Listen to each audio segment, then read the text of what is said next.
Yeah. We could ask you about the most mundane artifact. Like, what was your least favorite flake? It would be in quartz, I can tell you Yeah. that.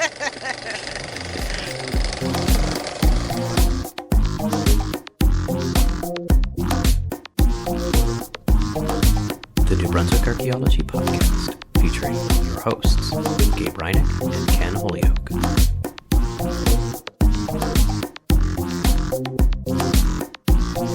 Welcome back to the New Brunswick Archaeology Podcast. I'm Gabe Reinick in Fredericton, New Brunswick, and I'm joined, as I am every fortnight, by Ken Holyoke, who's in Lethbridge, Alberta. How are you, Ken? Not too bad. I am sitting in Studio 598, and it is spring-like in Lethbridge. Has been all week. It's been like about 10 to 15 degrees every day. That's fantastic. Does that mean your garden has is- come back yet again?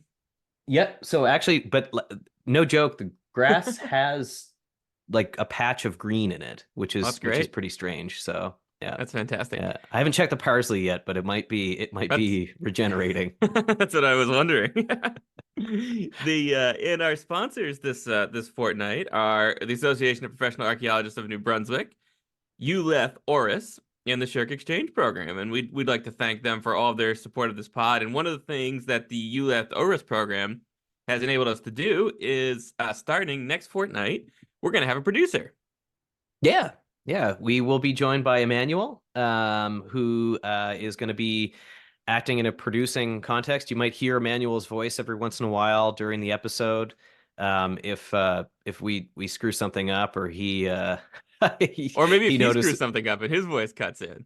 Yeah, exactly. But yeah, so Emmanuel will be helping us out with this stuff. I don't know if you'll notice an immediate increase in the quality of the audio, but I think it's entirely possible you will.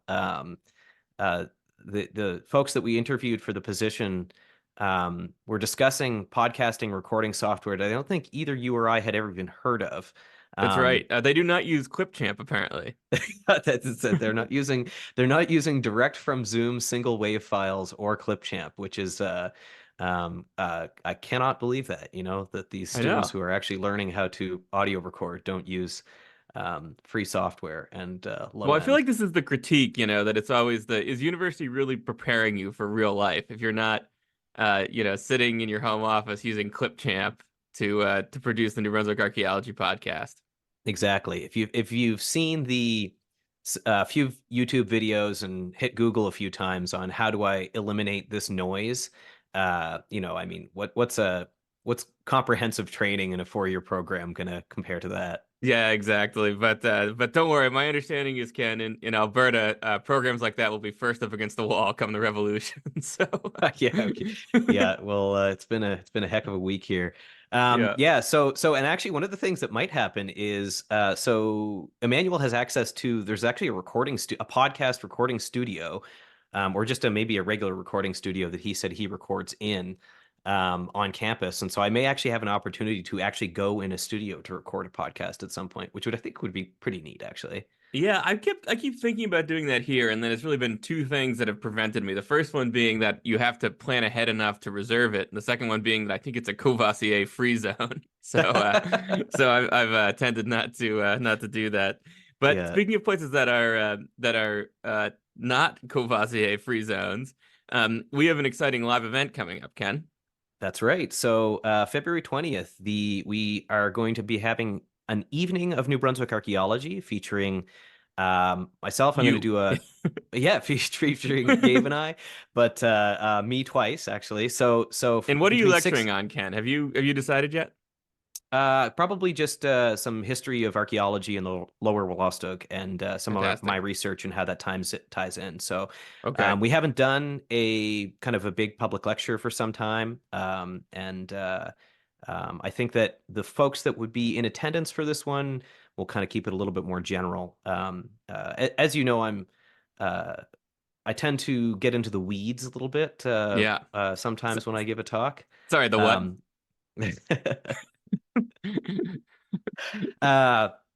So February 20th, which is a Tuesday evening between 6 and 9 p.m. at Picaroon's Roundhouse on Union Drive in Fredericton, right near the end of the train bridge.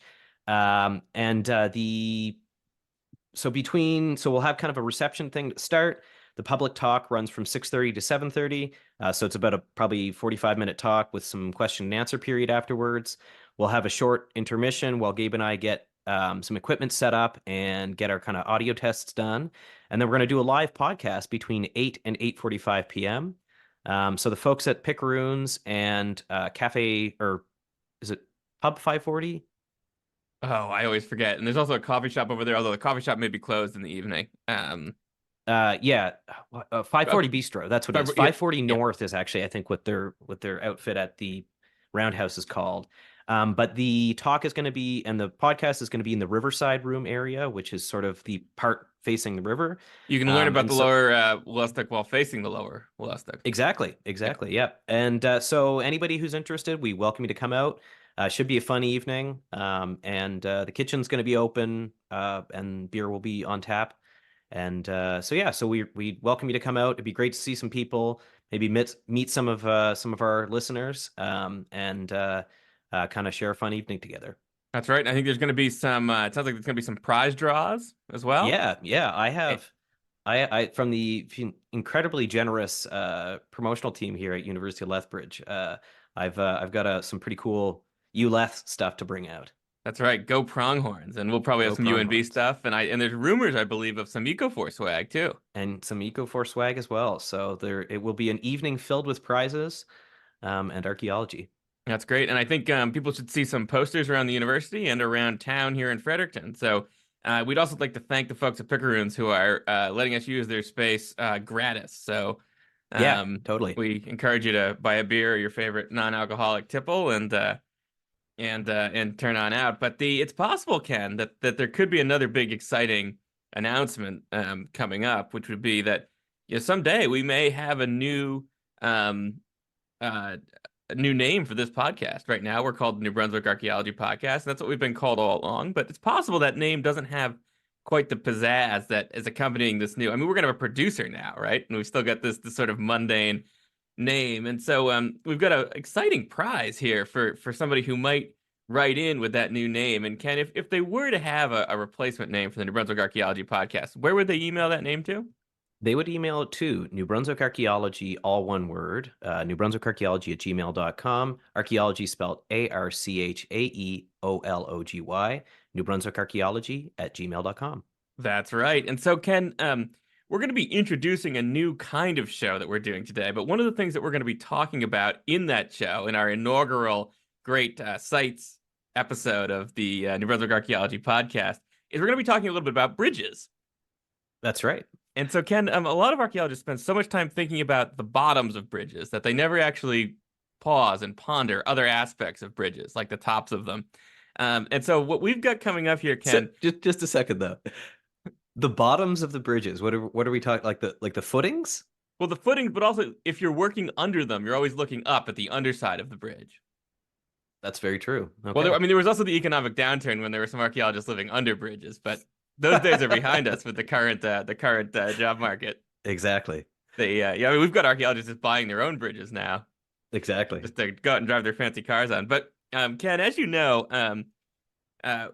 one of my favorite states in the Union is West Virginia, and right. Unlike its neighbor, Ohio, West Virginia is quite a beautiful state, and the people there are pretty nice too.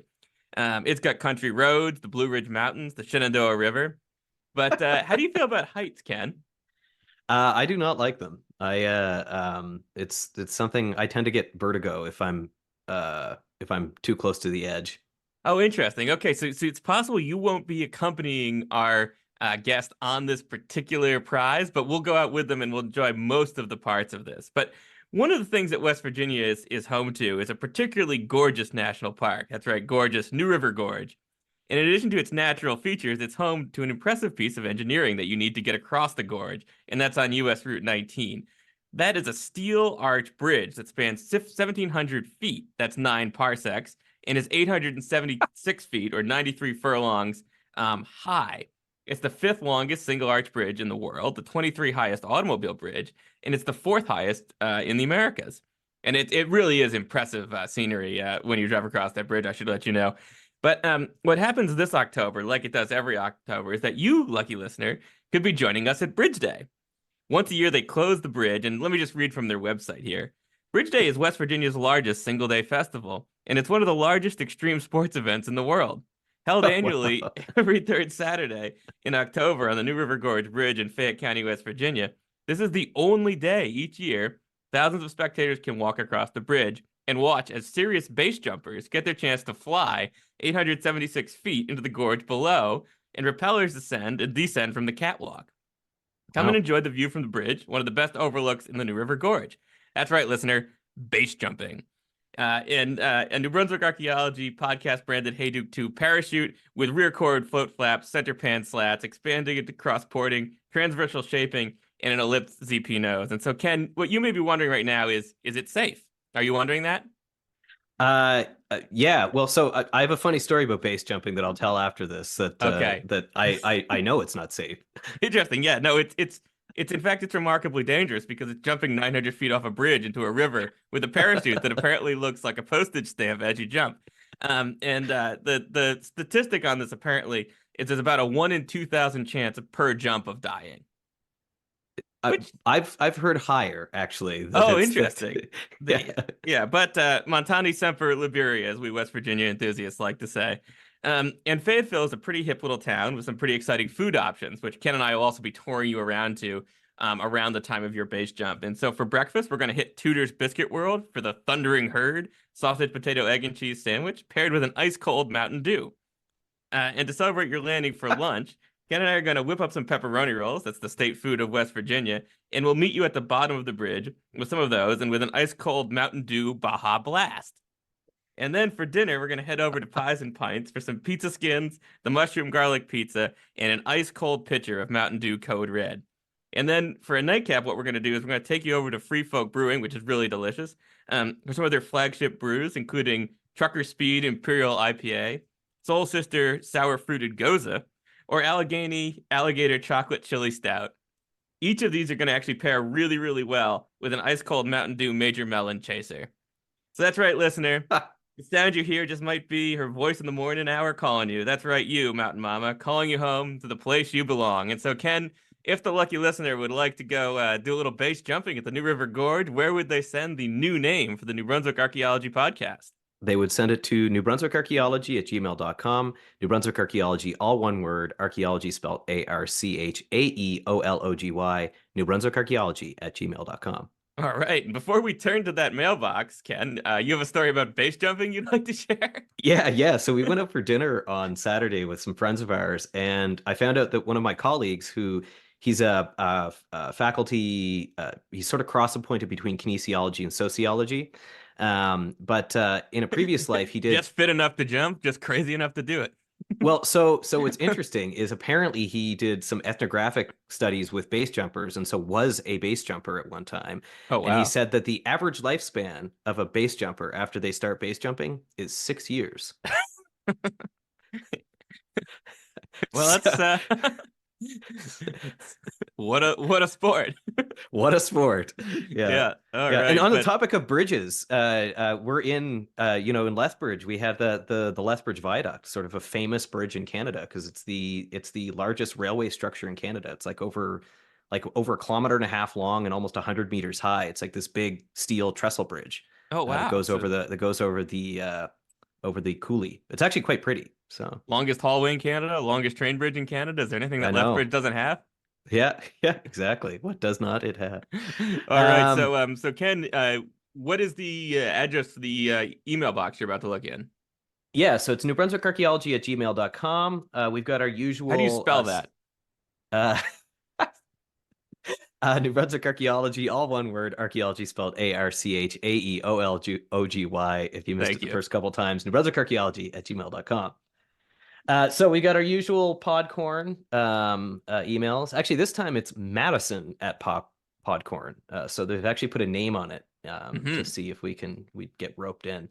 Some terms and services stuff we got to agree. And then we have an email from our friend Ricky or Rick. And he says, "Gents, just a couple of thoughts about coastal erosion and artifacts. My wife and I hike and kayak in much of New Brunswick, Nova Scotia, and Northeast Maine. A lot of trails we hike are along coastal areas that David Black describes in his film titled Coastal Erosion and Archaeological History in Charlotte County. Maybe we'll put that in the show notes. That's a YouTube video recorded for the APA&B a few years ago. Maybe engaging hiking or kayaking groups would be a good source of information about these areas. Some of the people I've met over the years have been walking the same trails for decades. We've never found an artifact, but I know a lot of people who have found artifacts who are hikers. With that being said, I've recently listened to your podcast titled Giving Artifacts a Future. Do any of the collectors have public displays? Where can the public see artifacts? When you ask Google where to view Aboriginal artifacts in New Brunswick, it opens discouraging content. I have met a few people in the past that have artifacts, one person being a relative of someone from Aquapit Lake in New Brunswick. I'm glad these people trusted me enough to let them examine them. I've tried to convince them to donate the artifacts or at least have someone look at them. I could only tell them that they were indeed pointy rocks. The response is the same every time. They want to keep them to show people. If they give them to the museum, there's a good chance they'll never be seen by the public. It's too bad New Brunswick doesn't have a place to display artifacts like a museum. I think this is quite the conundrum. There is an archaeological crisis happening due to coastal erosion, and you could really use the public's help in reporting what they find. People will be interested if they're included. I think this podcast is a good start on including the public in archaeological findings in the area. Dr. Black had a really good idea about the bird sighting app. Thanks for the podcast, guys. It appears you found your rhythm. Before long, you'll have 10,000 listeners drinking margaritas and thinking of a name for your podcast. Thanks, Rick.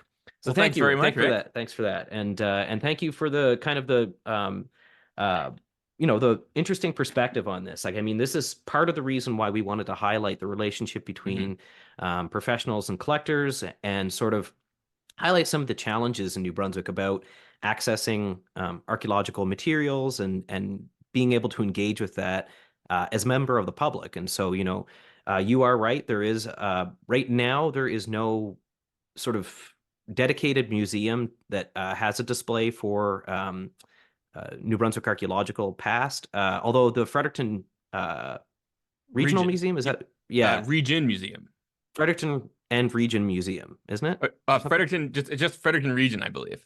Yeah, okay. And they have a permanent exhibit which has a display of Wolostogwig artifacts, if I remember correctly. Yep. And so there are a few community museums where you can find this stuff, but you're right. There's a challenge, and as Dave pointed out in the episode that you're talking about, even when those objects are private collections are donated, museums tend to not have the capacity to display them, those collections full time. It's just the nature of in a museum, you have rotating collections and that sort of thing, and you have more things than you're able to display. And so there's no real elegant solution to this. And, on top of it, you have a curation crisis, right? So even when museums are taking in collections or have the capacity, they sometimes rarely have the capacity to take on collections. And it can be some time before they're even able to process that sort of stuff. And so, no, it's we're highlighting an issue that we don't really have a good answer for.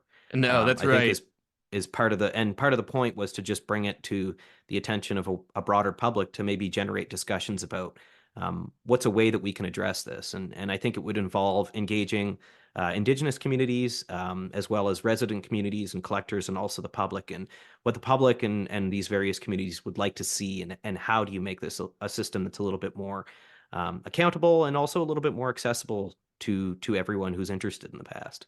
I think that's right, and we really appreciate your perspective on that, Rick. You highlight a whole bunch of really important points that we think the listener needs to hear. So thank you very much, and we appreciate the being in touch. We always enjoy getting the emails. Yeah, and Rick, your stickers are actually in the mail, so maybe by the time this episode is posted, you'll be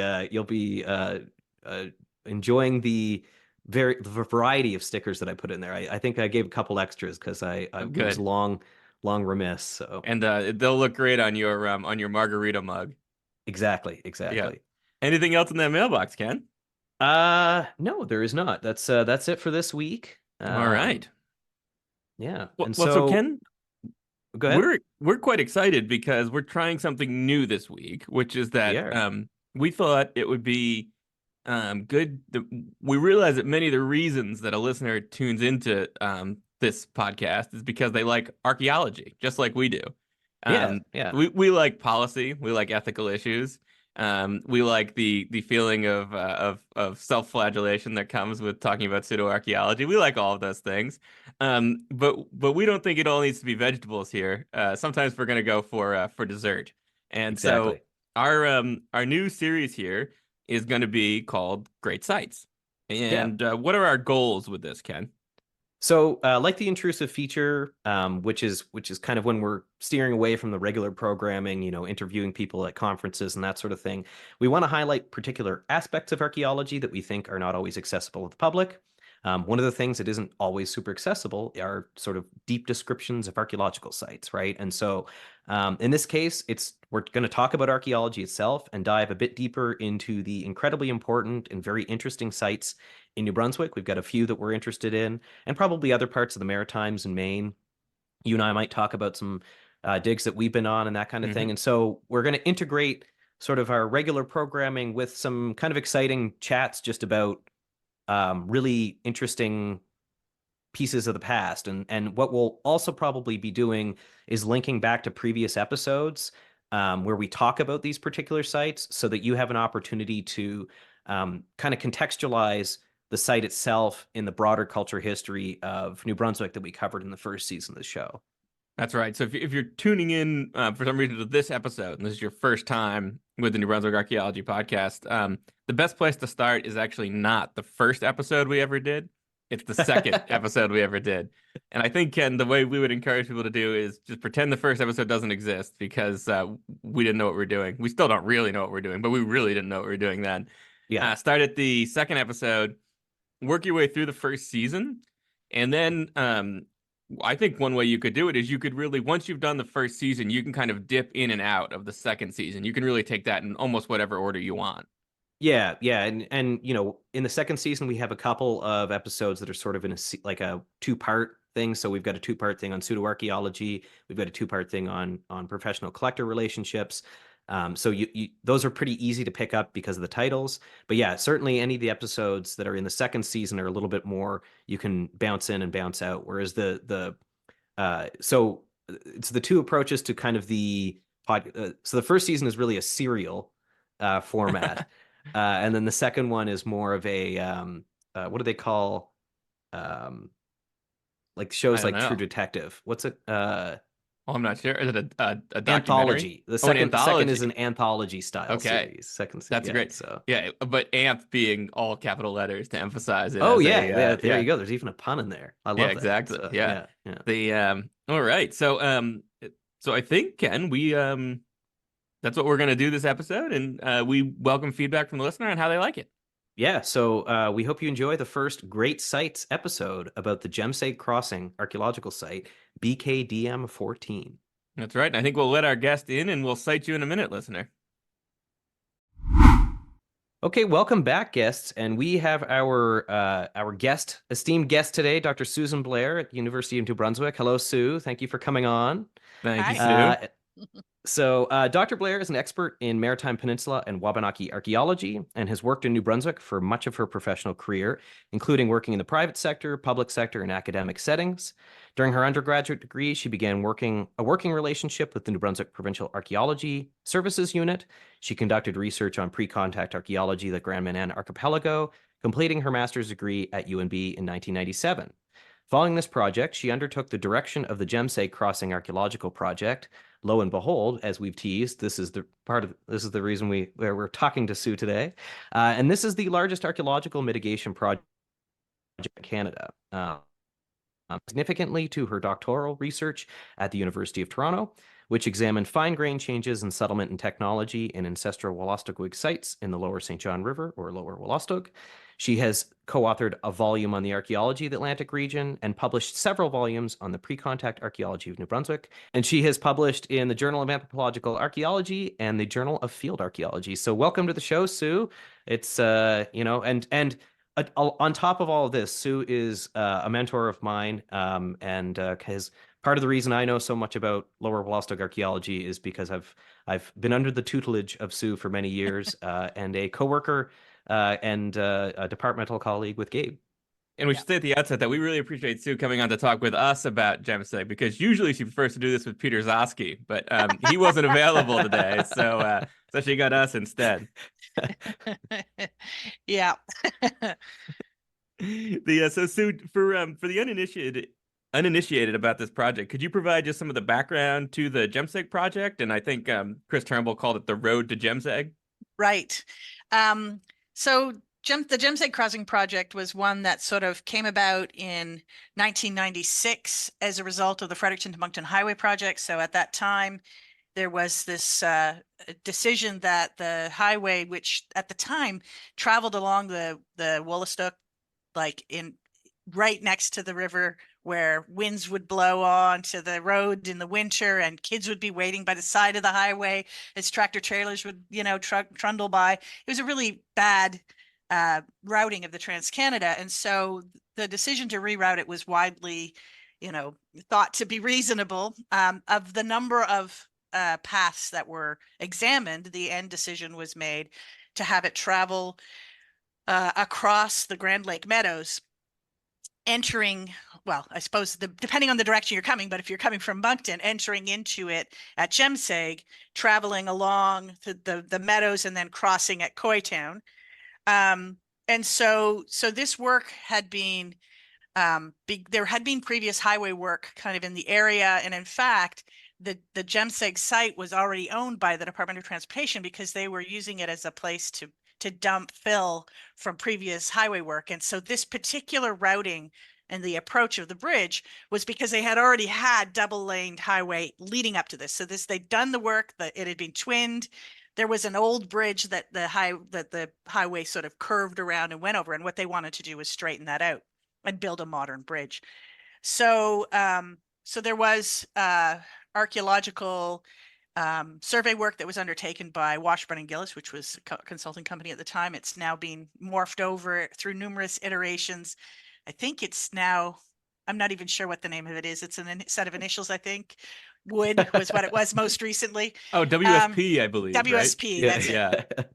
So they had that survey, and this was really early days for CRM. So there wasn't really a lot of sort of development of best practices, in the sense that, I mean, at that point, the survey only required a 25-meter testing interval and with shovels. So the effect of that was a very wide testing interval meant it was much more likely to miss something.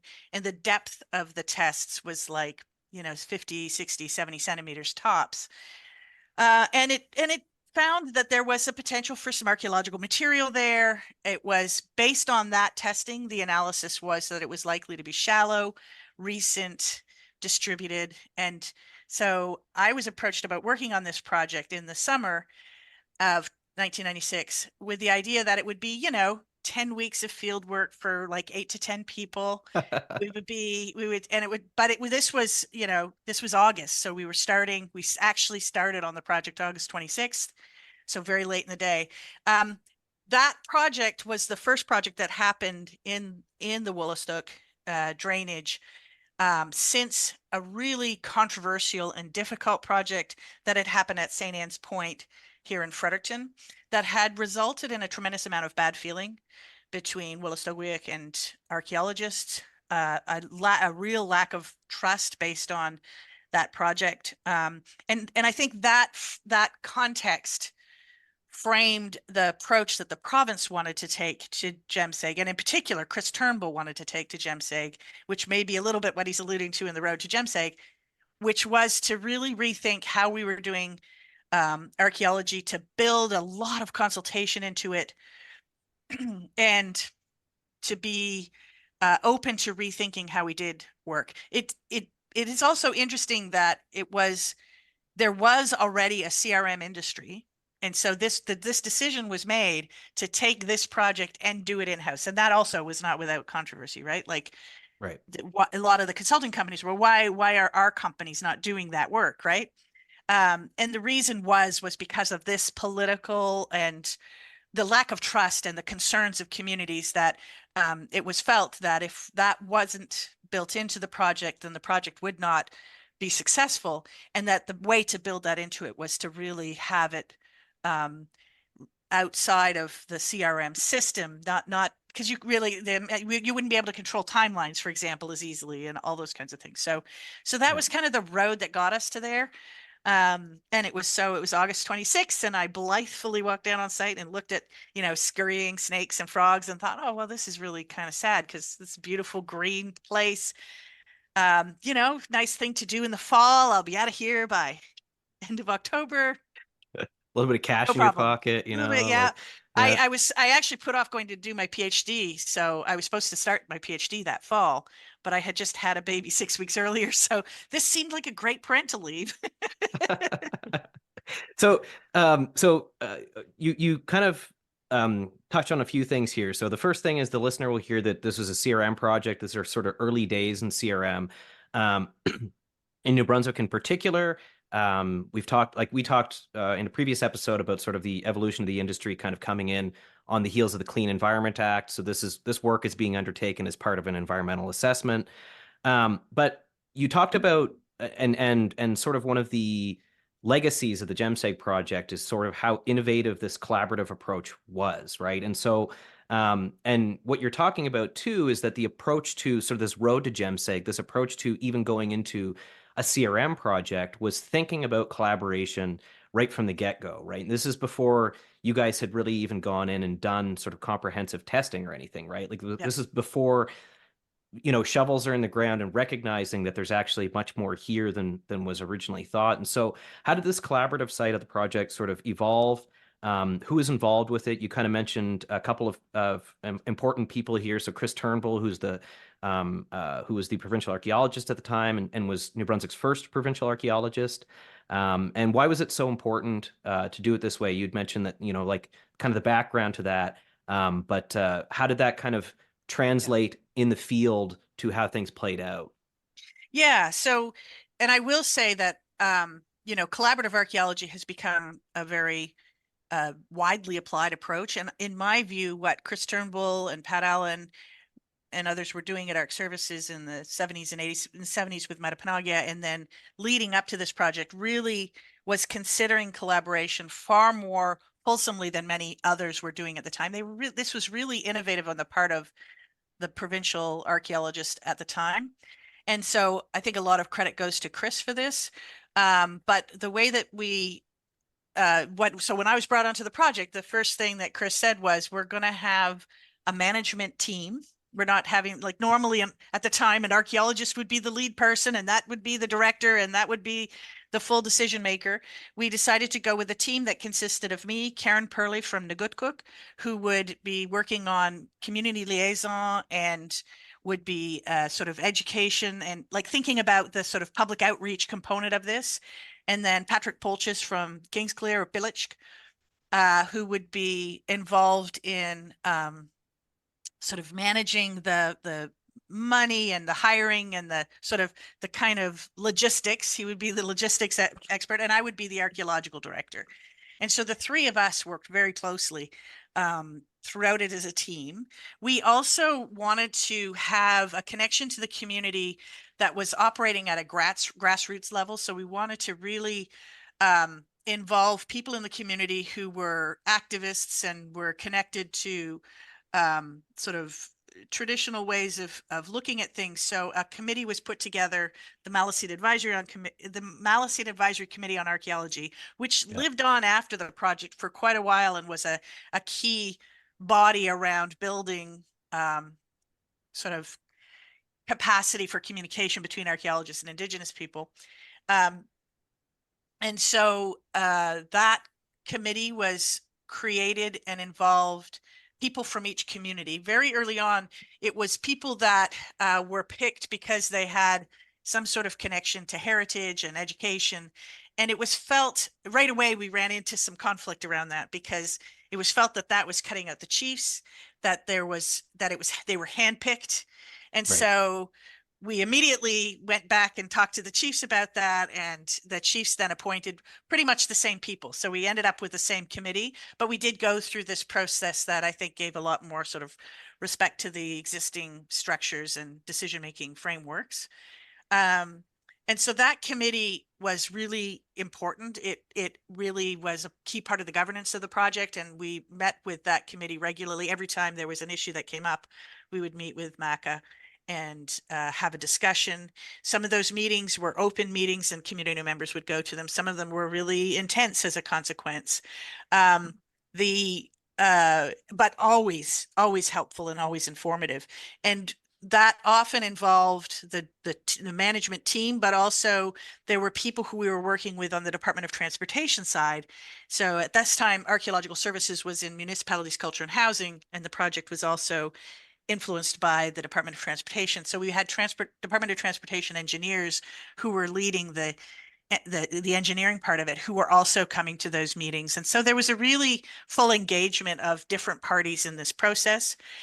That philosophy of engagement and governance carried down through the project. So in the actual field, we ended up having a lot of people from Wolastoqiyik communities working with the project. And at most times between 70 and 80% of our crew were Wolastoqiyik. And so one of the things that I really felt needed to be changed was a model where you had non-Indigenous archaeological people bossing around Wolastoqiyik and telling them where to dig. And so what I very quickly realized is that on our crew, we had people who had tremendous skills and insights. We had some people who had had a lifetime of work already doing all sorts of things in the trades and school systems and all sorts of things.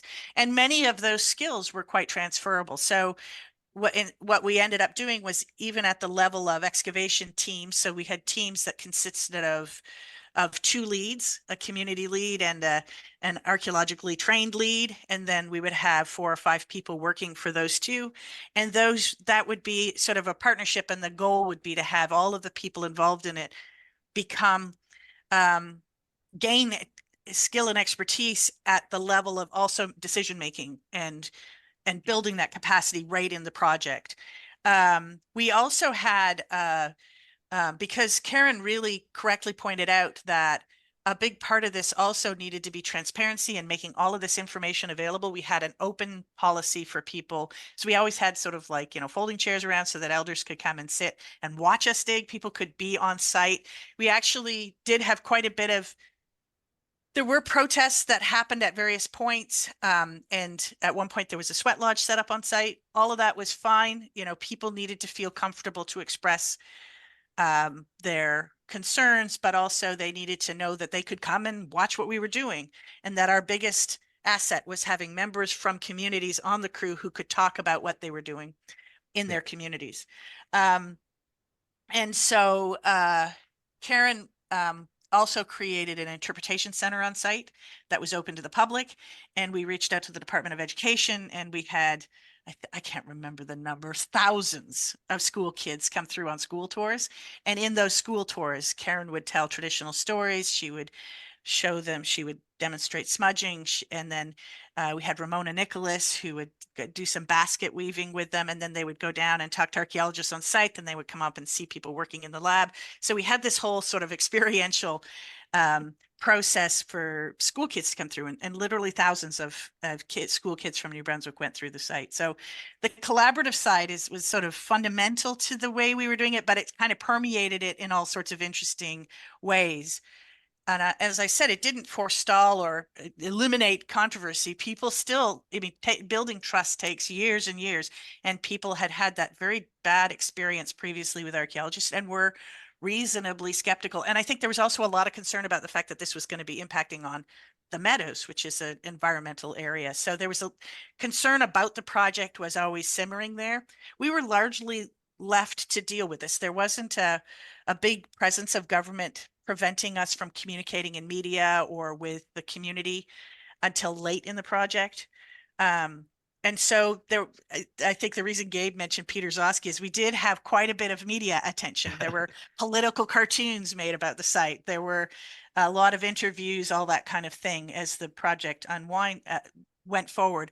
At a certain point, the concerns about the project came to a head, and we decided that continuing to do the work without addressing those was just going to create conflict. So in early November, we just stopped. We stopped work for like a month. And we went, Karen and Pat and I went and talked to people in the communities, Pat Polchis, and we really listened and tried to understand the concerns. And what we kept hearing was this fear that we were excavating burials. That was a real concern. And I think that really came from the experience at St. Anne's Point, but it's also a concern that people have for the respectful treatment of their ancestors. And so we had a letter written by the premier. Well, I think someone wrote it for the premier, but the premier signed it saying that the project would not impact on burials. And if a burial site was found, that there would be a reconsideration of the project. And I think that gave some confidence. Having this document that was signed gave some confidence to the chiefs, and they ended up supporting the project, and we were able to move ahead. But that was, by then we were into like December and we're starting the project in earnest at that point. So already you can tell we didn't have a shallow, simple site that we were dealing with. By then we knew we were in it for the long haul. Yeah, so I think what Sue just did is what archaeologists call foreshadowing, I think. Yeah, That's how this interview goes. I did want to pick up on something you before we get into the archaeology stuff and just to kind of before we leave the sort of the project itself, I guess one of the things I'm kind of interested in, like what you're describing is sort of sounds like the way archaeology should be done, right? And I think is kind of an ideal model for CRM. And I think that we probably haven't seen anything even really close to what happened at Jemseg. And I wonder, is this kind of a failing on the archaeology side? Was it that was it some of the political outcomes of the project? Is it just that we really haven't actually seen sort of that scale of excavation since that time? Yeah. Or and is it how long is our podcast? Like, is it possible to do a project in this kind of way? And like, as somebody who worked in CRM for a number of years, like Ramona and I got to, her and Trevor kind of developed sort of a collaborative approach to the Trans-Canada Pipeline project, where it was sort of Ramona and I were co-permittees, like everything was being made in decision together, and crews were primarily Wolastoqwig and the Stantec crew. And so we worked together and kind of made decision making together, but it wasn't really kind of in this. And I think some of it has to do with, you said that you guys actually had quite a considerable flexibility in how the decision making process, and that's changed. To a point. And I think that changed during the project. I think the answer to that is complicated. I think that you had a transition that happened in governments that, in the 70s and 80s, whatever you might feel about governments at the time, the function of a civil service was to provide expert advice. And governments would, across the board, hire technical experts. So Chris Turnbull was a PhD in archaeology. There were lots of departments that were headed up by people who had that technical expertise. And the expectation would be that those people would challenge their government bosses, that they would be independent, and they would give good, sound advice on policy. And I think by the time we were getting into the 90s, we were already on the brink of an era when elected governments began to see the civil service advice as sometimes hindering their agenda. And therefore, there was a move towards the ascendancy of the spin doctor, right? Somebody who could come in and shape a message. And now we're in an era, and that just continued. I mean, we saw that under successive federal and provincial governments. It's across the board. We have an environment where evidence is actually quite dangerous. We try to manage it. We try to keep it out of, spin it. And this is a real problem for not just CRM archaeology, but for any science or evidence-based decision making. And I think this was a moment where that began to change. And it sort of, the project,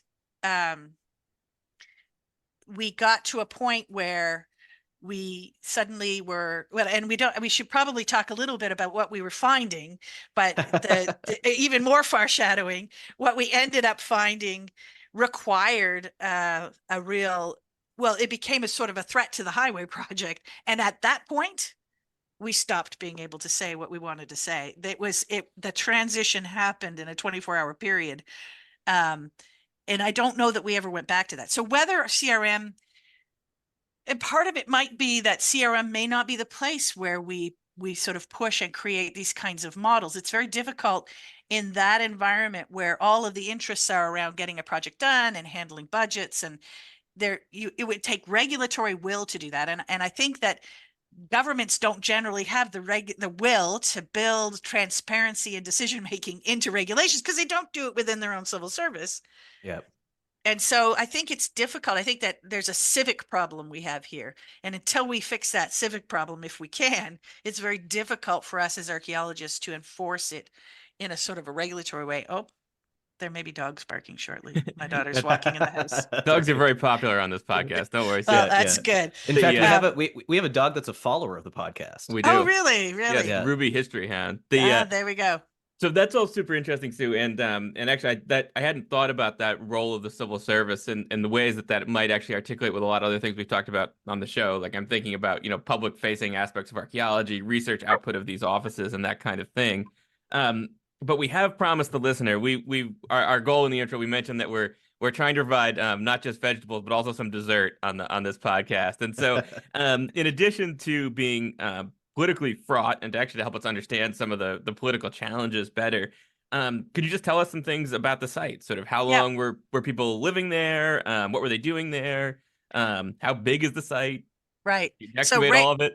So the sensible thing for an archaeologist to do when they're confronted with big fields that are going to be impacted by a highway is to say, what do we got here? So our first project was to run some test pits along the front of the site and then up the sides. So at that point, we were given a 120-meter footprint wide going down, and it was 180 meters back to the fill that had been deposited on the site.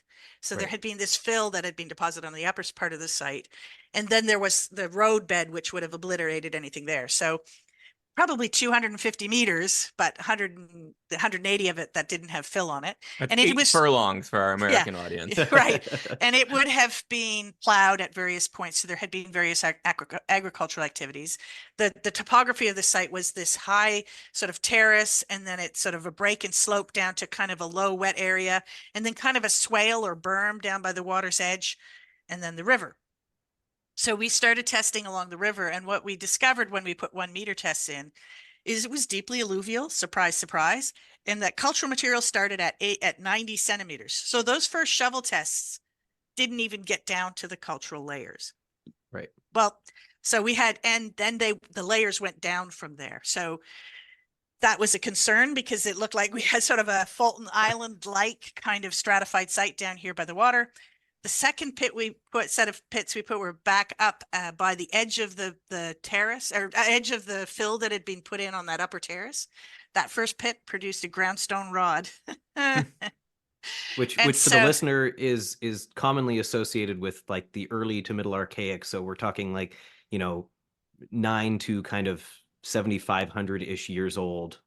So first week tends to be deeply stratified too. Yeah. First week of September. And we realized that the nothing that we thought about this site is going to hold true. It ended up being that every test unit we put in that site produced material. And so first, right off the bat, we went back to government and said, look, I think we had already at that point gotten them to reduce the footprint down to 50 meters. I'm now speaking, I should have looked that up, but the footprint was essentially down to the size of the piers. And the way we did that was by talking with engineers about why do we need this bigger footprint? And their argument was we need to be able to drive our equipment, and the equipment will disturb the deposit. So we said, well, what if we put down layers of geotech and fill, and then we can, you can have your construction on that. And then when that's done, you can remove that and leave the site intact that way. So we were already troubleshooting to try and make this manageable. And so we didn't have at that point a pier. They didn't know what the piers were going to look like. So they couldn't say the distance between them. So we just had a sort of a more narrow kind of pathway, but we still felt we had to excavate all of that. And then just for the listener, so in CRM in general, when we're talking about footprints, because CRM, as we talked about on a previous episode, you're not sort of doing archaeology wherever you want to do archaeology. You're doing archaeology within the confines of what the project is designed, the impacts of the project. And so when Sue's talking about the footprint area, what they're trying to do is that this is a bridge project or associated with a highway project, so what we call a linear corridor. And so these tend to be long and somewhat narrow. And the engineers like to have a little bit more playroom, like she was saying, a little bit wider of a footprint on that linear corridor in order to account for things like staging areas, so where the equipment's going to go, but also for design changes. And so the engineers want to be able to have room for design changes, and that will another foreshadowing element is that there are design changes that were required as a result of this. So. Right. Yeah. And we really were also the ones pushing to, like, we didn't want to be excavating over 120 meters. I mean, we probably could have learned a lot more about the site, but at this point, we're talking at this point being in late September. The deadline we've been given is the mid-May. Which is, it's mid-May. Maggie May was the one who said it's late September and I really should be back in school, wasn't it? Yeah, yeah. So this is when we're starting the project, and Canada, this part of Canada has winters, real winters. It gets cold, it freezes, the ground freezes hard, and we would get in a normal winter back in that time, you know, a meter or so of snow would be a typical thing, right? So, so this was really, we were really preoccupied with this, this deadline that we had. So we were eager to have the footprint constrained, because that would be our ability to achieve that would be possible, right? So, so we ended up getting them to figure out the pier placements, and we focused our effort on those piers. And of course, by then we're into December. So the process that we came up with to excavate this was to try and heat the site. Initially, we brought straw down to prevent it from freezing. We realized that just introduced a lot of grain into the site, which is kind of problematic. Somebody came along and lit some of our straw bales on fire as a sort of act of vandalism. That was also problematic. And it wasn't really stopping it from freezing at some point. I think that might have been good to give us a week or two. But we realized we actually had to do something to keep excavating through the winter. So we bought, if you've ever seen those silver garages that you could buy, they're basically a metal frame structure and they've got a silvery tarp that kind of covers them. We bought about 12 of those. And the system we came up with was an excavation team would have charge of 3 of these tents. They would be working in the middle one, where they would open 2 by 2 meter units. So we were excavating in 2 by 2 meter units. We built, and again, we had great crew members who had a lot of experience. Basil Nash, for example, really had a lot of ideas on how these could look. So we had these frames that were about a foot or 30 centimeters high and a little over 2 meters square. And we put arrays of 25 heat lamps in them and slapped those on the ground. Whoever placed this order is still on a DEA list for I was just going to say, and these were repurposed later for some agricultural programming throughout the 90s. So you'd be thawing a unit, you'd be excavating the one that had just been thawed, and you'd be screening into the one you just excavated. And when you finished the one that you were excavating, you'd slap your thawing unit on the one ahead, and then move the back tent forward to the front and caterpillar your way around the site. And so that was our method for doing work in the winter. The amount of power that we were drawing, at one point we were drawing $40,000 a month in power, because we were just throwing heat at the ground, right? Like it was almost like no problem. It's like the scene in Christmas Vacation there. The emergency auxiliary power is getting switched on here and like right before the holidays. So. Yeah, and I was trying to be like, I was really worried about the budget and everything. And at one point, one of the engineers said, look, this bridge is going to cost us $1 million a meter. I'm sure it's like 10 times that now. But just do your work. Just make it go away, right? Like which is like a horrifying, but okay. So we're going to throw heat at the ground. That's what we're going to do.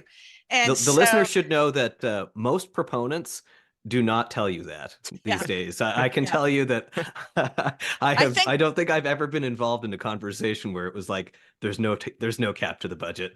Yeah, I think their real concern was the timeline, right? There was this real political timeline that the premier wanted. The premier had staked his reputation on this project, and he wanted this to go ahead. So that's the technical way. That was the whole technical thing was a piece, but then what we were finding was also fantastic. So the site itself had components, many different, like it was occupied over long periods of time. I suspect it was a part of a complex of sites that run all the way to the mouth of the Grand Lake system. The Jemseg River connects the St. John with Grand Lake, St. John, the Woolastook, the St. John River or Woolastook with Grand Lake. And so I think if you go up the coast, up the shoreline towards Grand Lakes, you find material on the beach that's progressively more recent. The most recent stuff we were finding was middle woodland, so around 1600, 1500 years ago. Yep. And then going back, we had a substantial early woodland component. And that early woodland component had some meadowwood kind of qualities to it, but there were, I think there was some sort of feeling, oh, it's a meadowwood site, but I think it was a Woolastook site, but it had meadowwood sort of features to some of it, but also a lot of local features. Into the terminal archaic, we had a transitional or terminal archaic material. We were actually able to radiocarbon date in that period around 3,200 years ago, which was a really ambiguous period up until this time. We had a large assemblage of Vignette 1 pottery, which is the first recognizable kind of pottery in the Northeast. And this was the first big assemblage of it from the Maritimes. We had a lot of, as I say, early woodland technology like bifacial scrapers and side notch points that have that kind of meadowwood look to it. A lot of diversity of materials that people were using. And then we had this sort of archaic material. Now, as Gabe mentioned, often archaic sites are stratified. In this case, what you had was this upper terrace that had been relatively, at one point had probably been closer to the river, and it looked like the river had sort of moved past that berm. And so that low area was likely a previous channel. But it had been a long time since that had happened. And so you did not have that big buildup of alluvium. So the terrace material tended to be in a shallow deposit of 30, 40 centimeters. The private collections that had been collected in the 19th century by local people and early 20th century from this site had the whole range of archaic groundstone implements.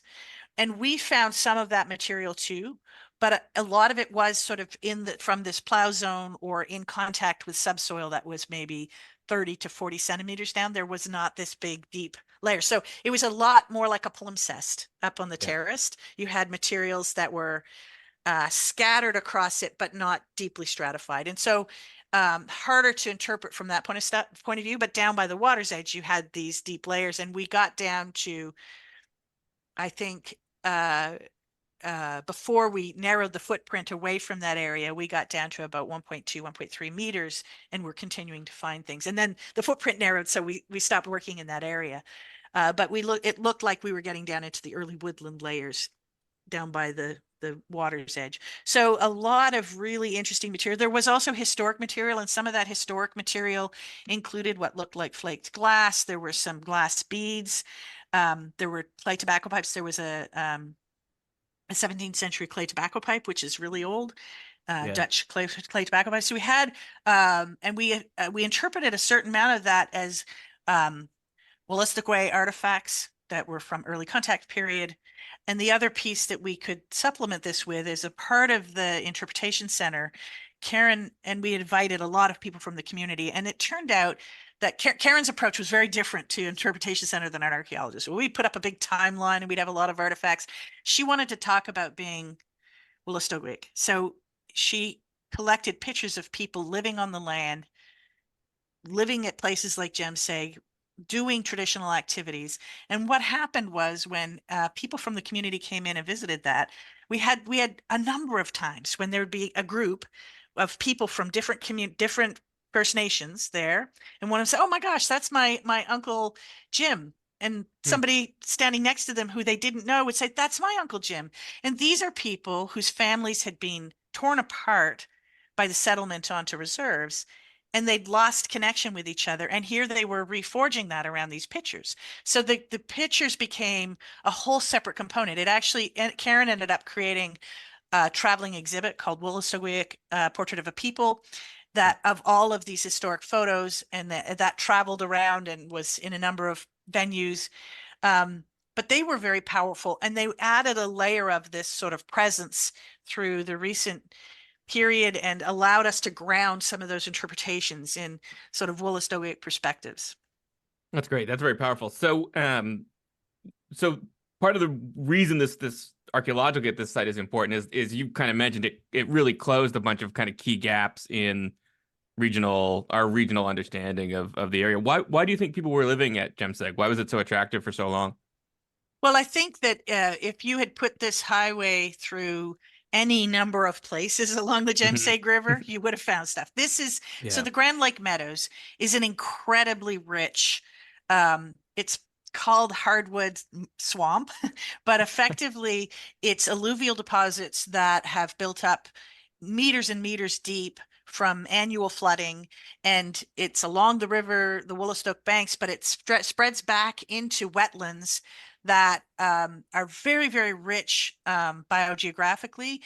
For example, waterfowl, migratory waterfowl, black ducks, other kinds of sort of duck and goose species funnel through this Grand Lake Meadows on their migration. It's on the major flight path for the migration, and there's millions of them. They're bird watchers who go in the spring just to sort of look at ducks, kind of thing. Yeah. Gabe and I are familiar with the waterfowl hunting season as well in that region. We're actually familiar with the day before the waterfowl hunting season. Yeah, that's right. They got the special early pass. Yeah. So, and of course, there's lots of people who during the flood, the other thing people do, and I grew up not too far from the Grand Lake Meadows, just beyond Majorville.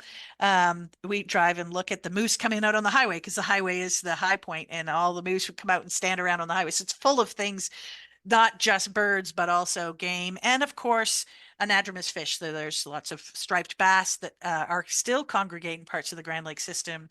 There would have been salmon and sturgeon coming through, any number of eels, all sorts of those kinds of things, alewives, lots of fish that could be collected. So very, very rich environment. The other thing that we found people were doing is harvesting butternut.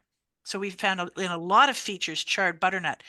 And so I think that the plant resources, I mean, having access to these wetlands and scrub swamp really also allowed for access to a whole array of plant materials. We had people looking at some of the traditional plant uses, and we made a database of the potential food sources.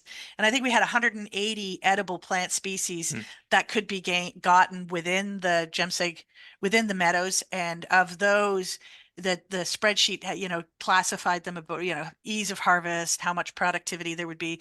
And there was like 35 or 40 of them that had significant potential to provide food for people. Yeah. So, I think that probably was a long-standing draw to people to the area. You mentioned recovering butternut. Was there much and sort of the productivity of the fauna in the region? Did you recover much for faunal remains at the site? Like, so was there evidence of people cooking these foods other than butternut? Sorry, can I interrupt for a minute? Are you telling me it's a Norse site? I'm saying the Norse learned how to harvest butternut from these people. Oh, wow. Perfect. Yeah, there we go. So you have it, folks. There is Norse contact at Jemseg, confirmed today on the New Brunswick Archaeology Podcast. Peter Zosky wishes he had this kind of content. Well, so moving on from that. I think most of us would love to have the kind of preservation of faunal remains that are accessible to people like Gabe working on the coast, where shells preserve or reduce the acidity of the soil.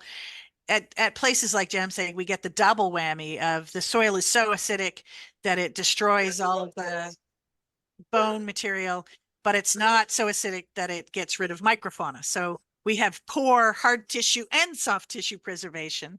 And so the only sort of animal remains that would be preserved in that context would be calcined assemblages. So we had very fragmented calcined assemblages, but certainly not this is not a site that produced a very easily studied large zooarc assemblage. And I think there's a real need for people who are working. I think we have a need in the region for people who can really understand calcine assemblages and study them. They're very tricky. They're very hard to identify, the kinds of creatures, because the heat, calcine is basically when they've become burned, so that you're driving off all of the organic bits, but that also often destroys the landmarks that we would use to identify animal bones. So problematic from that point of view. We did sort of, find some evidence of that, but not as much as we would love to have. And I think preservation issues, at least in part, lead into excavation eventually being halted at Jemseg. At least preservation issues become part of the story. So would you like to catch us up on what how did it end? Yeah, how did it end? Yeah. So we were busily working away to excavate this. We had a moment where we thought they might be putting a pier down in that low-ed area closer to the water, and this was a major concern, because how were we going to excavate in water? We talked about bringing in a caisson or cofferdam and digging inside the cofferdam. The things that we contemplated here are just absolutely over the top. But we ended up not having the bridge there. We were able to sort of span it and have the first span in the water. And the river there had been actually dredged for coal barges to pass from Minto and Chipman, which has got some mining activity down through. So we knew that the river bottom had been dredged out any number of times. So put in a pier in there, it's whatever's there is already destroyed. So we were about 95% done. So this was in April 11th. And we were working 5 days a week. We had weekend crews coming on. We had at the peak 120 people working on the site. As I say, 70 to 80% of them Woolastoqiyik. And I get a call on a Saturday from one of the weekend crew members saying, we found something, and it has red ochre. And so I said, well, stop everybody from working. And of course, with a project like that, there's so much scrutiny, like stopping work is not something that is going to not be noticed, right? So nonetheless, I said, okay, pull everybody off, send them home early, take some notes and we'll convene. I'm coming in. So I drove in. At the time I was living way out of town. I drove into Fredericton, and this was Colin Varley, and he drove up from Jemseg, and we met at Arc Services, and I had called Chris to come in. We sort of met, and he described what he found. They had been excavating a shallow basin and coating the basin, just a thin layer, coating this sort of pit-like feature. It wasn't deep. It was only about 15, 20 centimeters deep, sort of shaped like a basin, but coating it was red ochre. There were no artifacts in the red ochre and no bones. But then I've just explained how there might not be bones because of preservation. In this part of the world, we're sitting on the Grand Lakes system, just south of the Grand Lakes system. Across the Grand Lakes system is Cow Point. And Cow Point is a site that was excavated in the 60s by Dave Sanger with the National Museum of Man at the time. And that is a red ochre cemetery. And it was late Archaic, and so dated to sort of 4,000 years ago, and had produced some mortuary, human remains in burial pits, but with red ochre. So we had this commitment that we wouldn't excavate burial sites. And what we had was a little bit different, looked a little different. And immediately people were saying, well, how do we know this isn't historic? People used red ochre to paint barns. Well, how do we know that this is archaeological? There's no artifacts in there, even though we're in the middle of an archaeological site. And we felt like we needed to try and understand this as best we could, but at the same time, we also needed to make the assumption that it could be a mortuary site. So we called MACA, we called the ministers that were all involved in that. There were a number of them, and we informed everybody that we had found something and we weren't sure what it was. So the Monday, so the Monday came around, and the day after we had sort of done all that calling. And I said to everybody, come to the site, but we'll work in the labs and we'll do other things. We won't go down and excavate, but I think we should have a presence on the site. And within about a half an hour of us getting there, something like 30 media outlets roll up, like all the media, like news, TV cameras, radio, like it's all there. And I said, people were saying, we hear there's something that was found, what can you tell us? And I said, well, we're going to run some tests. So I had taken there's a little fleck of charcoal from the top of it, just above the red ochre. I'd sent that off to Beta Analytic to do radiocarbon dating. We had taken some samples in and around that to try and we sent it to the agricultural, the New Brunswick Agricultural Center, whatever that's called. There's a sort of research station where they were going to do research place. Yeah, they were going to do potassium and nitrogen analysis on the soil to see if maybe we could see something that could identify some characteristics that might indicate bone had been there. I mean, we were really grasping for stuff. We needed some evidence because we're going to have to make a call on this. What is it? And we talked to people who had excavated red ochre cemeteries to find out what they looked like and whether this was in the range. And it was not in the average, but it wasn't outside of the range of possibility for archaic.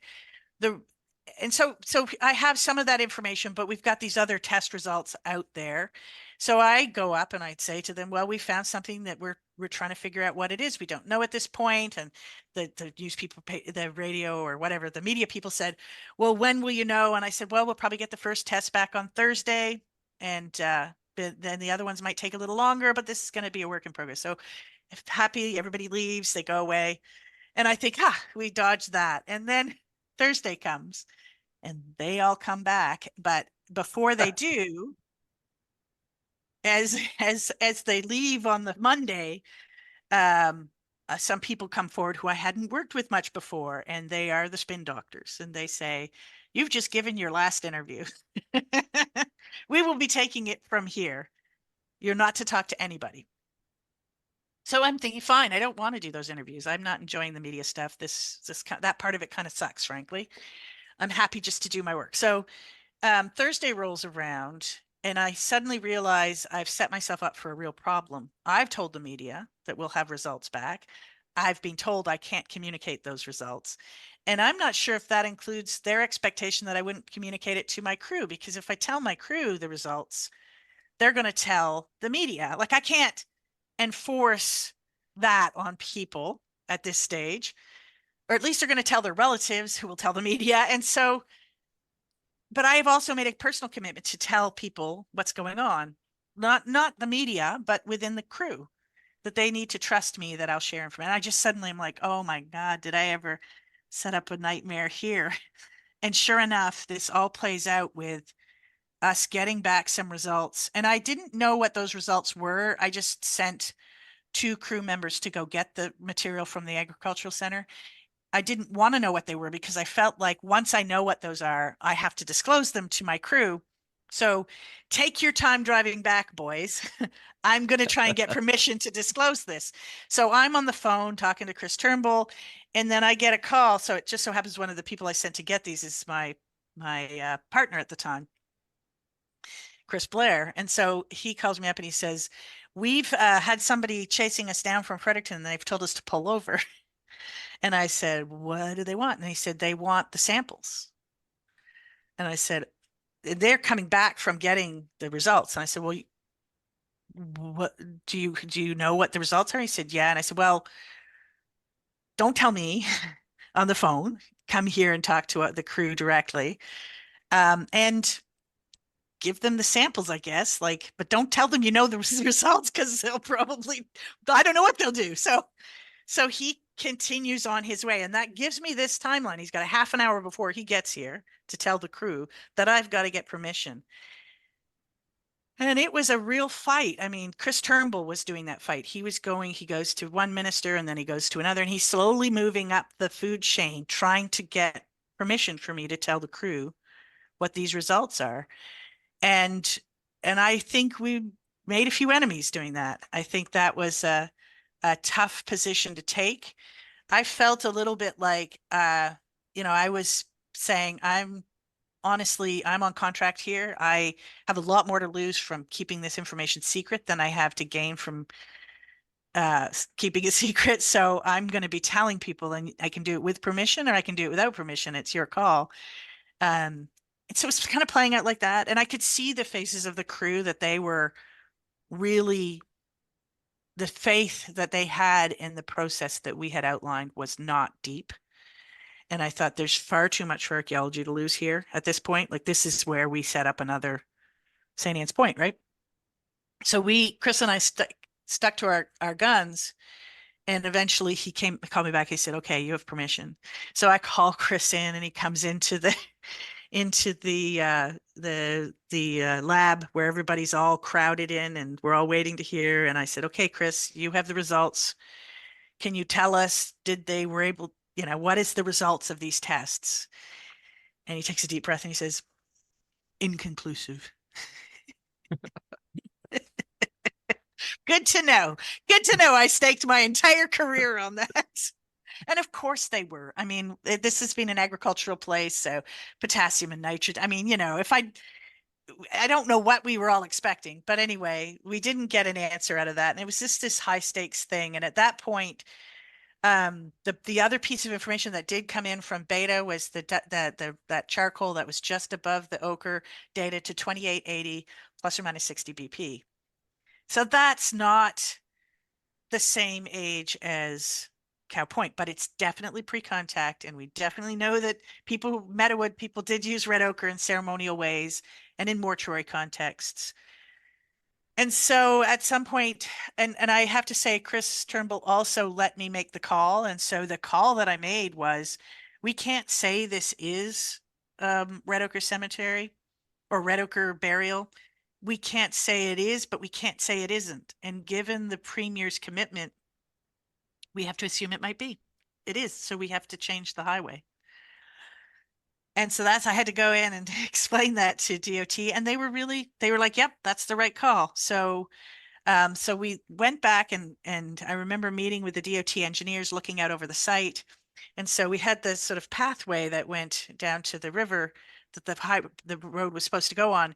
But if you just looked over here, about 4% deviation, there was somebody who had built a marina decades earlier, and they had used bulldozers to just gouge it all out. Like they'd made a slipway, any archaeological material that was there, they dug it up.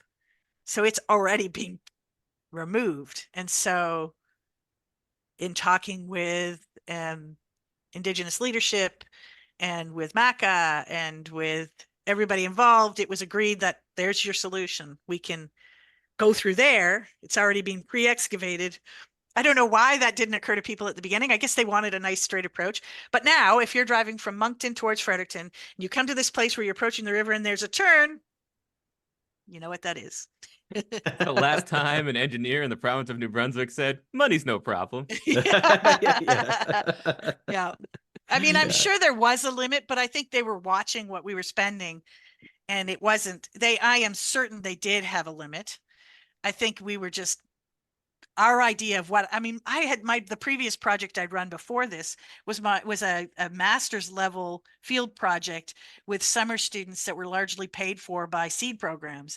So, I was like, oh, $1,000, that's a lot of money, And so that we were just dealing with different scales of a lot of money. Like their idea of a lot of money was different from my idea. I'm sure we could have hit that cap. I think my suggestion of a cofferdam hit the cap. Like, I think when I said that, they're like, no, we're not going to do that. No. Yeah. So we talked about the archaeology and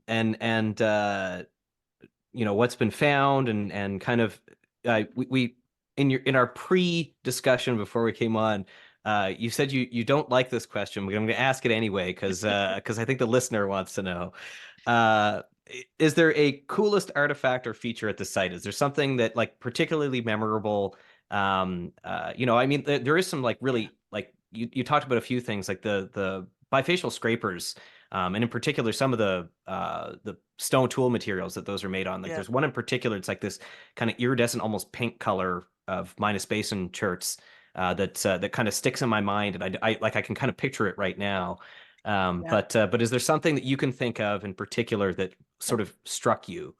Well, I must say that things like the bifacial scrapers are great because there's a large number of them, right? Like this is the piece that I think was really great in terms of lithic analysis is, oftentimes we're confronted with an assemblage where you get 3 projectile points and 4 scrapers and you've got to make some conclusion. I mean, we had hundreds of these, thousands of some categories of things. So I think that the richness of material was a real helpful from an archaeological point of view. Obviously, this is also something that has, I think there's complex feelings that many Indigenous folk have about the site, and I think many of the people who worked there became quite inspired. Some of them went on and have become archaeologists. Many Wolastoqiyik have really felt that was a way of accessing their past. So I think that this would be a really interesting question to get everybody together and ask them, because I think you'd get a whole bunch of different answers to that. I actually think, if I think about it, there are some classes of artifacts that I think are really interesting and I still wonder about. Like, obviously, a groundstone rod is a cool thing to find. Like, that was really cool to find that in situ. It was associated with a big asymmetrical biface that had a very archaic look to it. So that might mean that it's more middle archaic than early archaic. I think there were a bunch of these slate objects that were tabular slate pieces that had worked beveled edges. And I've never really figured out what those were. Like I've not seen really good examples of those elsewhere. They look to be kind of like slate knives, but they weren't. It could have been slate working. I thought they might be slate debitage or something, like they might be. Or like a braiders or something, slate working tools. Yeah. That I think is really interesting. Obviously the Vignette one, I mean, to get 90 some pieces of Vignette one is pretty amazing. I think, because I think all of those things are things that allowed us to sort of challenge our thinking and understand. I think at the time, New Brunswick archaeology was still, a lot of the big habitation sites that we had worked on, places like Fulton Island, Oxbow, had produced material that was didn't lend itself easily to sort of typological frameworks. And there was this sort of almost a kind of inferiority complex. I mean, Augustine Mound is another whole category of site, but many sites, people were still very much going to, well, what does it say in our projectile points of New York State or Southern New England? Like this idea that we had to look elsewhere to understand our archaeological record, and that we had sort of not as many of those kinds of things. So to see this kind of place where, you realize that there are probably many of those things in many sites, but we just haven't found them yet. I mean, that I think really asserted a sort of a connection of Wolastoqiyik to that land, and to the depth of history. Like this going back thousands and thousands of years in this place. I think that's not really an artifact or a feature, but it really is, I think, what I'm saying, I guess the aggregate of those things is what really is cool to me. I've never been a big fan of the find spot individual artifact, in the sense that I don't think it really helps us to understand much except presence absence. And this really was a chance to explore a real connection of people to that place. So yeah, and I think some of the features were pretty good. Like we had one, it was in unit G36. I don't know why, I can't remember what I have to do this week for, getting dressed and this sort of stuff. But yet I still remember that, unit G36 produced feature 29, which had a radiocarbon date of 2960 plus or minus 120 BP, which when you calibrate it, puts it nice and firmly in the sort of around 3,200 years ago, and is before the radiocarbon plateau, which means that you have some confidence that it actually dates to that. And it was full of butternut, and it was just a little hearth where somebody had cooked a meal and had been doing something with butternut, and that's pretty cool. That's excellent. Yeah. So in addition to the Viking feature you just described, but no. So I think this is obviously one of the important sites in New Brunswick, and we really appreciate that you came on to talk with us about it. But I thought we maybe would wrap up here. Just we're almost 30 years out. What do you think the legacy of the Jemseg project is? I think it remains one of the largest mitigative excavations ever undertaken in the province. Probably the biggest. I think it's probably the biggest and most successful collaborative archaeology project in the province. So we're just sort of curious what you think the legacy is at this stage.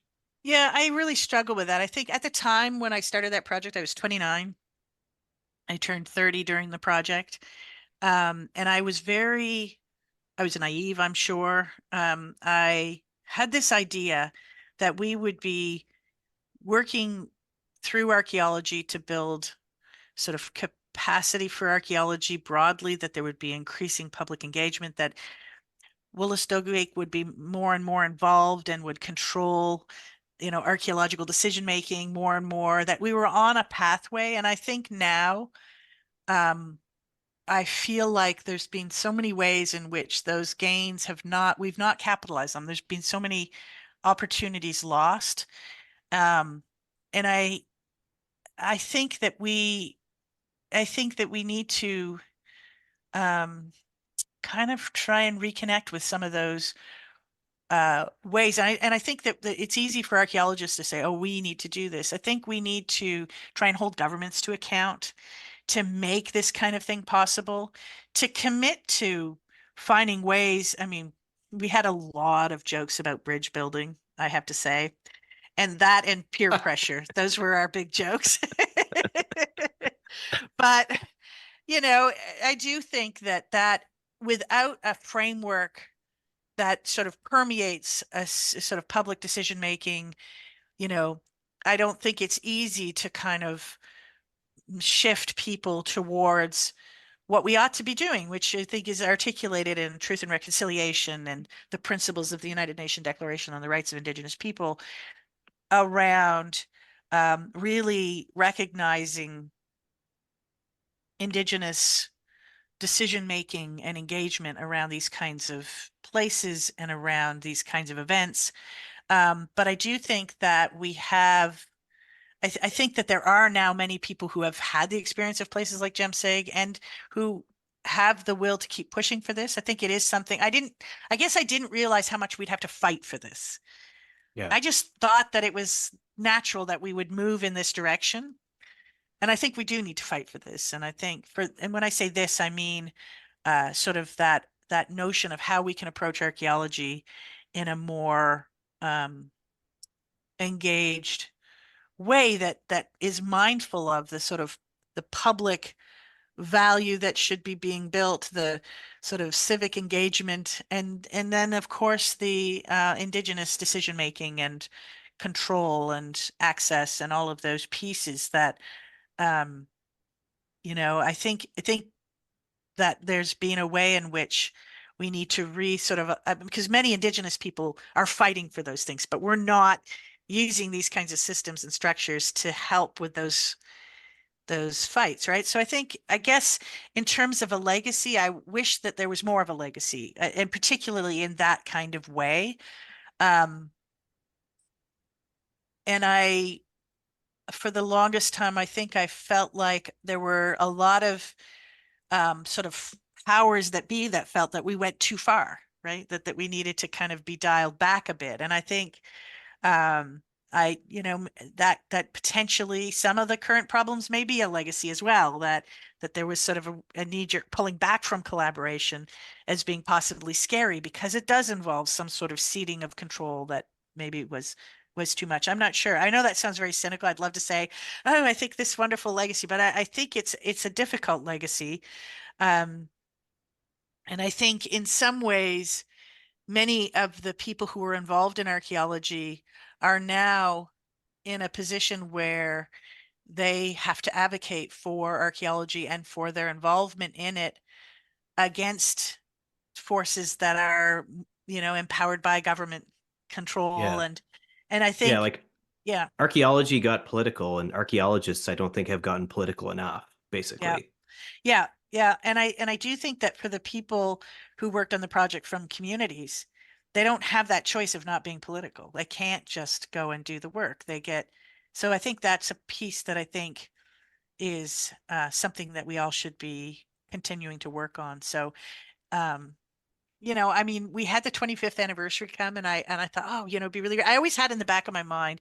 So there were two volumes, and I always had in the back of my mind a third volume. So the first volume, and we wanted to make the point that the archaeology was important, but that the most important part was that sort of Wolastoqey connection to the place. And so the first volume is actually a series of stories that Karen Purley collected from elders around Jemseg and around their lifeways. And so it's sort of a spoken history kind of volume. And then the second volume is the archaeology, which we wanted to have sort of subordinated to that first view. And then I had the thought that there could be a third volume, which is people giving their experiences of participating and trying to validate the whole range of experiences. We did that in the archaeological volume in a sense because we very consciously wanted to integrate as many voices as we could in the production of the volume.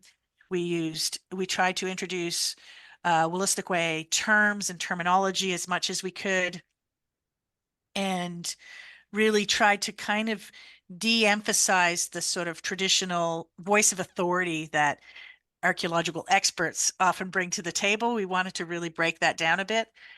So I think there could be a third volume that would go back to the people who participated and really do this kind of reflection, because this is my reaction, but there were many people who were involved in this in many different capacities. It'd be really interesting to hear from them about not only the legacy, but what can we do now at this point to keep things moving forward. Well, thanks very much, Sue. I think that we're getting close to a half-empty bottle of Courvoisier here, and so we wanted to thank you for coming on to talk about Jemseg. We really appreciate it. And we are going to put in the show notes some of those citations that you mentioned, and we really appreciate you coming on and sharing your experience with our listeners. Yeah, thank you, Sue. Thank you for giving me a chance to talk about it. It's a nice thing to reflect on. There were a lot of lovely parts of it, so it's good. Thank you. Yeah, and thank you for being the first great site on the NB Archaeology Project or our NB Archaeology Podcast. So thank you, Sue, and we'll have you on again here at sometime, to maybe continue the conversation and have a great afternoon. All right. Thank you. Thanks, Sue. Okay, bye.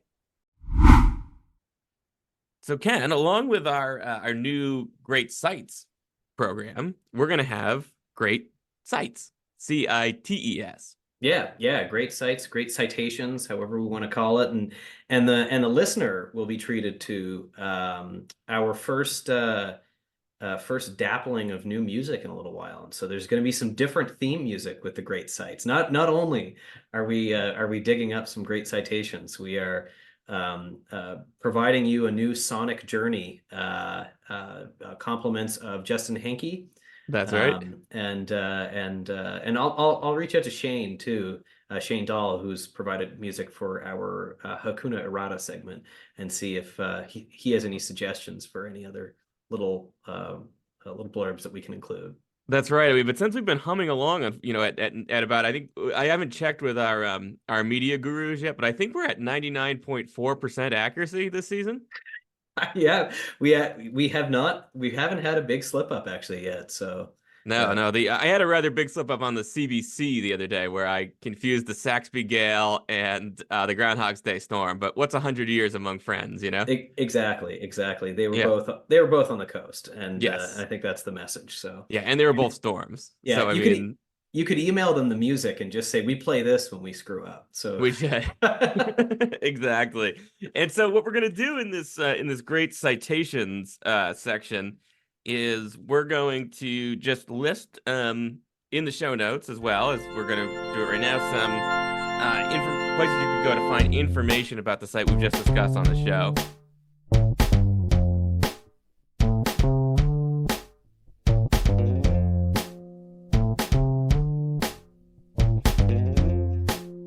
So we're going to start off this week with Sue Blair's Jemseg Archaeological Site article, available online in the Canadian Encyclopedia.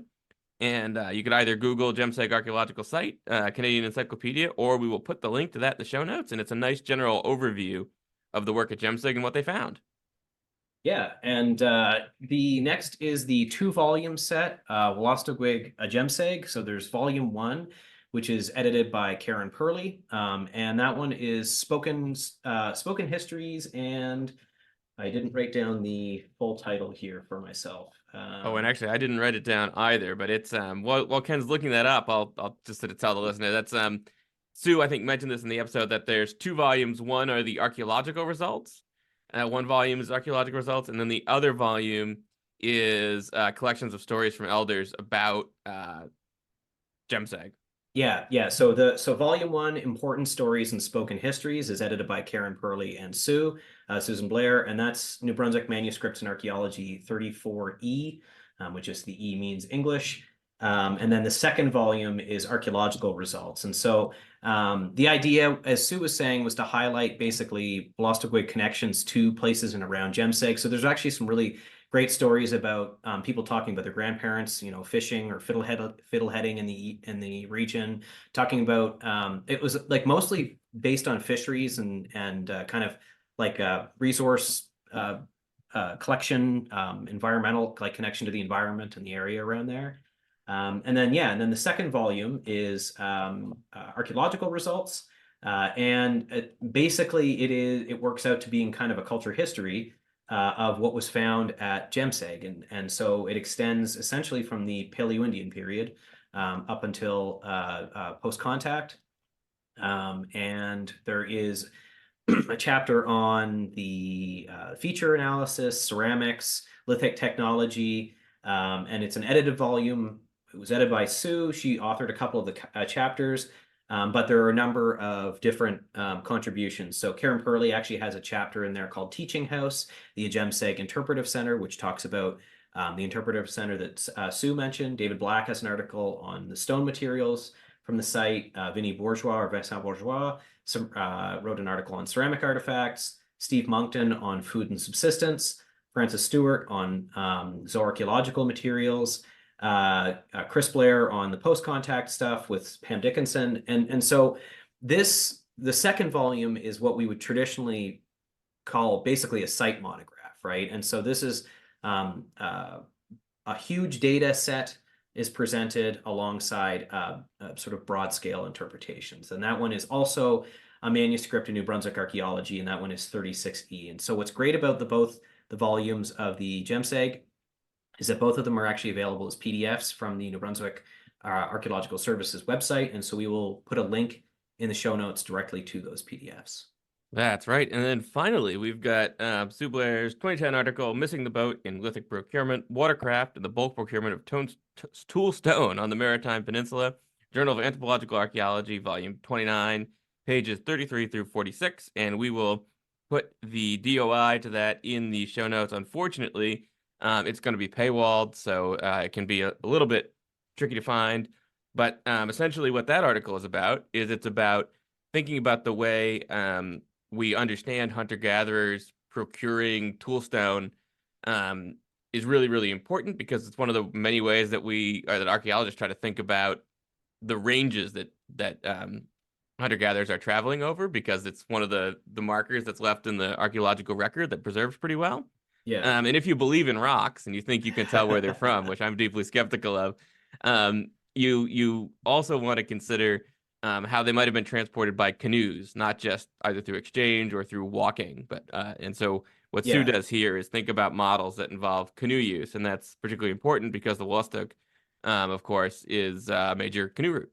Yeah, and one of the things she presents is that a lot of the models, like Gabe said, that we understand how people were moving around the landscape, and as a result, moving rocks around, was that it was tied to sort of embedded procurement by foot, that people were kind of moving around the landscape in kind of seasonal rounds, and that having bulk procurement and putting essentially rocks into your canoe and boating away actually completely changes the archaeological signature of what we see. And so if you see a whole bunch of one type of rock at a particular site, that may actually just be the fact that somebody visited a quarry, threw a whole bunch of rocks into their canoe and brought them all in kind of one event, rather than one group going back to that place every year on sort of successive trips, basically. And so it kind of upends some of what the theoretical premise for understanding lithic procurement are based on. Absolutely. And so we recommend that you check out all of those articles.